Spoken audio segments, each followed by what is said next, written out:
안녕하세요. 이혼하거나 고쳐 살거나 주쌤입니다. 오늘은 바람이 들킨 후에 행동 강령에 대해서 이야기해보려고 합니다. 구독과 좋아요 눌러주세요. 제가 상담을 하다 보면 배우자가 외도한 피해 배우자들도 상담을 오시지만 간혹 본인이 외도한 배우자들도 상담을 오십니다. 내가 바람을 피워서 이렇게 되었는데 어떻게 해야 되냐, 이런 거를 저에게 물으러 오시는 거죠. 경험이 많으시니까 조언을 해주세요 하면서 그래도 저한테 이렇게 상담을 오시는 분들은 가정 회복의 의지가 되게 뚜렷한 분이기 때문에 제가 그래도 이렇게 허심탄회하게 이렇게 하셔라 저렇게 하셔라 라고 얘기를 하면 귀에 들어가죠. 그리고 어떤 분들은 배우자가 막 보내서 오는 분들이 있어요. 당신 저기 가가지고 주쌤한테 좀 혼나고 와야 될 것 같아 하면서 보내는 분들도 있으신데, 그런 분들도 제가 얘기를 하면은 고개를 끄덕끄덕 하면서 이해가 된다고 하고 이제 가시더라고요. 그래서 우리가 부부만의 문제에 너무 이렇게 갇혀 있으면 오히려 생각을 넓게 할 수가 없고 감정적으로 되니까 이렇게 좀 객관적으로 얘기를 들어보는 것도 필요한 것 같습니다. 그래서 행동 강령. 첫 번째는요, 일단은 걸린 후에 제일 먼저 해야 될 거, 가장 중요한 게 뭐겠어요? 상간자를 정리하는 것입니다. 우리가 바람이 걸렸는데도 만나고 또 만나고 끊어냈다고 하면서도 몰래 연락했다 걸리고, 그래서 가정이 파탄나는 거예요. 걸린 다음에 바로 이혼하는 부분은 절대 없거든요. 걸린 다음에 상간녀를 차단하는 것, 그것이 일단 제일 1순위고 제일 중요한 것입니다. 상간녀랑 헤어지는 것이 아니라요, 차단하는 것, 일체 연락하지 않는 것, 문자 하나, 기억자 하나도 주고받지 않는 것, 이것이 차단인 거고, 그게 되지 않으면 가정회복은 영영 불가능합니다. 무조건 상간녀를 끊어내셔야 됩니다. 그것이 전제로 되었을 때 모래 위에 집을 짓는 그런 꼴이 안 되는 거거든요.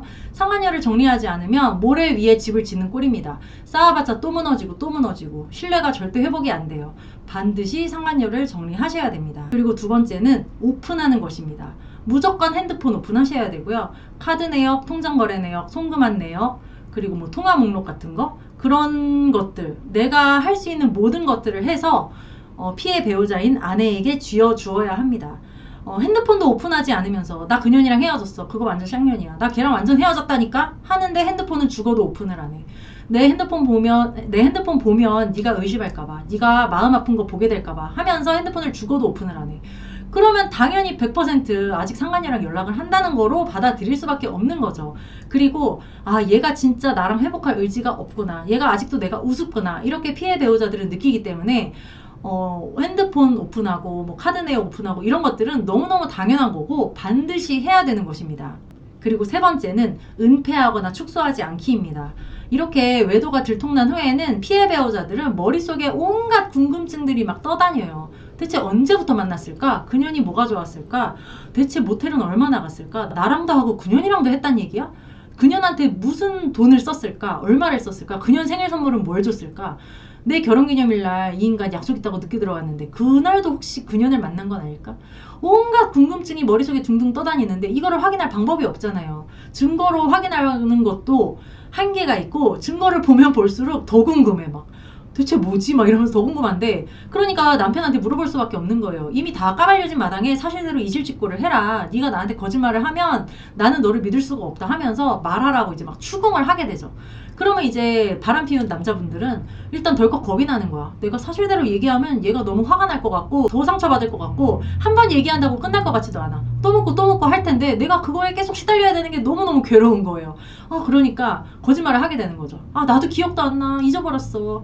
당신이 생각하는 그런 건 아니라니까.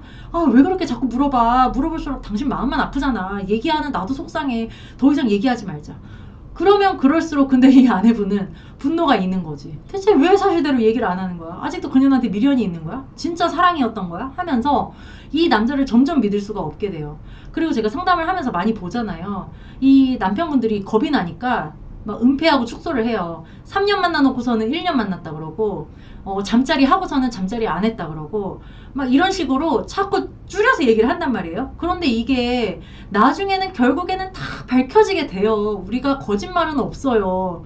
다 밝혀지게 되고, 특히나 상간녀 소송을 하게 되면은 상간녀 측에서는 나만 당할 수 없지 하면서 또 자기가 가진 증거를 다 까면서 막 반박을 하는 거예요. 그러면 여기서 아내분들이 내 남편은 1년 만났다 그랬는데 상간녀 증거를 보니까 3년을 만났네. 이러면 아내분이 너 왜 나를 병신 만들었냐고 막 화가 나는 거죠. 왜 나를 이렇게 상간녀 소송에서까지 나를 이렇게 병신을 만드냐 하면서 분노가 없어지지가 않으니까 그냥 한번 당할 때 확실히 그냥 다 까발리는 게 낫습니다. 절대 축소하지 마시고 있는 그대로 이실직고 하는 것이 가정의 평화를 유지하는 것이고 신뢰를 회복하는 것입니다. 그리고 네 번째는 참고 또 참는 것입니다. 피해 배우자들도 굉장히 많이 참고 있거든요. 마음 같아서는 두들겨 패고 싶고 죽이고 싶고 자다가 가스밸브 열어가지고 가스 중독시켜가지고 막 죽여버리고 싶다니까요. 그리고 막 푸닥거리 엄청 하고 싶어. 근데 참고 또 참는 거예요. 제가 유튜브에서도 맨날 얘기하잖아요. 참으셔야 된다. 가정의 회복을 위해서는 10번 올라와도 꾹꾹 눌러 담아주시고 참으셔야 된다. 이렇게 얘기를 하는데요. 이 외도한 배우자들도 마찬가지예요. 이제 피해 배우자들이 10번 참다가 한 번 팍 터뜨리면은 그게 이제 너무 공포스럽고 막 화도 나고 하는 거야. 대체 언제까지 내가 이걸 당해야 되나? 미래가 없는 거예요. 그럼 내가 지금까지 한 노력이 모두 물거품이 된 것 같고 내가 뭘 해도 이 와이프는 화가 가라앉질 않는데 내가 무슨 노력을 하면 될까? 그냥 이혼만이 답이지 않을까? 이런 생각을 하면서 자기도 같이 버럭을 하게 돼요. 언제까지 이럴 거야 대체? 니 나랑 같이 살자며, 용서한다며, 이혼 안 하고 싶다며. 그럼 네가 나한테 이렇게 하면 안 되지. 네가 나랑 같이 살고 싶은데 나를 이렇게 괴롭히냐? 나 더 이상 너한테 괴롭힘 당하고 싶지 않아. 이럴 거면 이혼하자. 이런 얘기가 막 절로 나오는 거죠. 그런데 그런 말을 하면 적반하장인 거잖아요. 그럼 피해 배우자들은 더 마음이 아프게 되고 이 인간이 진짜 내가 우습구나. 이 인간이 나를 사랑하지 않는구나. 지금까지 했던 사과 뭐 이런 게 다 거짓말이구나 하면서 분노가 더 커지고 정말 돌이킬 수 없게 되는 거예요. 참고 또 참아가지고 안 해야 될 말을 안 하는 것이 제일 중요한 겁니다. 그래서 말이 나왔으니까 바람 피운 거를 걸렸을 때 하면 안 되는 말. 첫 번째는 아내 탓을 하는 거죠. 너랑 나랑 그때 사이 안 좋았잖아. 너 그때 무슨 일로 나한테 엄청 짜증내고 그랬잖아. 그때 네가 하도 나한테 짜증내니까 내가 딴 여자한테 넘어간 거지. 막 이런 식으로 내가 바람 피운 것을 아내분 탓을 하는 것. 이거가 정말 하면 안 되는 거고 이렇게 하면 피해 배우자들이 굉장히 분노합니다. 지가 바람을 피워놓고 내 탓을 한다니 정말 말도 안 되는 소리잖아요. 그러니까 이 분노가 두고두고 생각이 나면서 없어지지가 않아요. 그리고 두 번째는 상간녀 칭찬입니다. 그년이 대체 어디가 좋았어? 막 이런 식으로 물어보게 되는데 거기다가 아무 생각 없이 걔가 몸매가 좀 좋더라고. 막 이런 식으로 얘기하면 절대 안 되는 거죠. 안 그래도 이 배우자 외도를 당하면 아내분들은 되게 자존감이 낮아지거든요. 내가 뭘 잘못해서 그럴까? 내가 아기 낳고 몸매가 퍼져서 저 젊은 년이랑 놀아난 걸까? 내가 너무 그동안에 이 사람을 무시했나? 그래서 이 사람이 저렇게 우쭈쭈 해주는 상간이한테 가서 붙은 걸까? 안 그래도 막 자괴감이 들고 내가 뭘 잘못했을까 곱씹는데 거기다 대고 상간이 칭찬을 하면 아내분들은 거기서 더 낮아지고 자존감이 바닥을 치게 되는 거예요. 그러니까 아내 탓하는 거, 상간녀 칭찬하는 거, 그리고 이럴 거면 이혼해 하는 거. 이 세 가지만은 정말 금치거입니다. 절대 하시면 안 됩니다. 바람 피운 남편을 둔 아내분들이 정말 듣고 싶어 하는 말들이 뭘까 이제 생각을 해봤어요. 첫 번째는 상간녀 욕입니다. 이 아내분들은 남편 입에서 상간녀 욕이 나오기를 되게 기대를 많이 하시더라고요. 뭐 잘못했다 어쨌다 막 용서를 빌고 이런 거는 믿을 수가 없어. 그런데 이 남편 입에서 그냥 완전 미친년이야, 그냥 완전 쌍년이네, 완전 개년이 미쳤나 막 이런 얘기를 나오면 이 남자가 정말 그 여자를 이제는 싫어하게 되었구나, 이제 다시는 그 여자를 만나지 않겠지 하는 안도감이 들어요. 그래서 남편 입에서 상간녀 욕이 나오기를 되게 기대하시고 아내가 자꾸 살살살살 긁는데 남편 입에서 절대 상간녀 욕이 안 나온다, 자꾸 좋은 말만 나온다, 그러면 정말 신뢰를 회복할 수가 없게 됩니다. 그리고 두 번째 듣고 싶은 말은 당신이 그렇게 하고 싶으면 그렇게 해, 당신 하고 싶은 대로 다 해, 내가 도와줄게 하는 겁니다. 아내분이 내가 그냥 가만 안 둘 거고 내가 가서 그냥 남편한테도 얘기할 거야, 내가 그냥 상간녀 소송할 거야 이렇게 얘기하는데 남편이 아유 그런 거 하지 마, 그냥 우리끼리 잘 살자 이렇게 하면 아내분 머릿속에서는 얘가 아직도 걔를 못 잊었구나, 걔를 지켜주려고 하는구나 라는 생각에 더 분노가 일어요. 그런데 남편이 자포자기 심정으로 그래 상간녀 소송해, 내가 증거 줄게, 그래 가서 그년 남편한테 얘기해, 그년 남편이 나 쫓아오면 내가 뭐 한 대 맞으면 되지 이러면서 네 하고 싶은 거 다 해, 너 그렇게 해서 분풀이 되면 그렇게 해, 나는 네가 어떻게 하든 간에 받아들일게, 이런 태도로 나오는 것을 아내분들은 기대를 많이 합니다.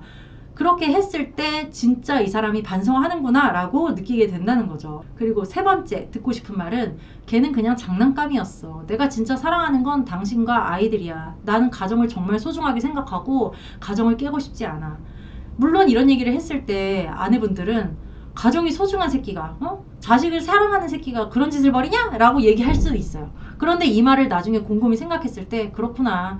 이 사람이 가정 깰 생각은 없구나. 이 사람이 정말 가족을 생각하는 마음은 변함이 없구나 라는 데에서 또 안도감을 느끼게 되고 다시 남편에게 마음을 여는 계기가 되는 거죠. 그리고 듣고 싶은 말 마지막은 걔가 특별해서 그런 게 아니야. 걔가 좋아서 그런 게 아니야. 이런 말씀을 들으면 또 되게 안심을 하시더라고요. 걔가 이래서 좋았고 저래서 좋았고 걔가 특별했다. 이런 말 듣고 싶어 하는 사람은 없을 거잖아요. 내가 그때 너무 마음이 약해져 있었고 호기심이 컸고 누군가에게 의지하고 싶었던 것 같아. 그런데 걔가 아니었어도 내가 다른 사람과 외도를 했을 수도 있어. 걔가 절대 특별해서 그런 게 아니고 나는 걔를 사랑하지 않았어. 이런 말을 들었을 때 피해 배우자들이 안심을 하더라 하는 거죠. 가정을 회복한다는 것은 정말 너무너무 힘들고 두 분이 다 정말 뼈를 깎는 노력을 해야 가능한 것 같아요. 그러니까 피해 배우자들도 너무 분노 표출을 하면 안 되고 이 바람을 피우다가 돌아온 분들도 이게 정리가 되려면 1년 이상 걸린다라고 길게 보시고요. 내가 화가 나는 거는 대체 이걸 언제까지 이럴 것인가? 평생 나를 이걸 가지고 괴롭힐 셈이야? 아주 나를 인질 잡았네, 인질 잡았어. 이런 생각 때문에 나도 화가 나는 것이거든요. 그런데 이렇게 좀 멀리 봐가지고 이 사람의 분노가 해결되려면 최소한 1년은 걸려야 되는구나. 그래, 1년간은 내가 죽었다 생각하고 이 여자 하자는 대로 다 해주자. 내 와이프를 위해서 1년간 내가 죽었다 생각하고 저는 지내자 라고 마음을 먹으면 또 어떻게 하다 보면은 또 1년이 금방 갈 수도 있어요. 그러니까 이 고통이 영원히 가지가 않고 내가 노력하는 만큼 또 줄어들 수도 있는 거니까 내 성질 죽이고 내 억울하다는 마음을 죽이고요. 배우자가 하자는 대로 많이 따라주시면 가정 회복이 될 거라고 봅니다. 네, 오늘은 여기까지 하고요. 이거나 보거나 카페에 들어오시면 제가 쓴 칼럼도 많고 서로 소통할 수 있으니까요. 이거나 보거나 카페로 들어오시기 바랍니다. 여러분 안녕. 다음 시간에 또 만나요.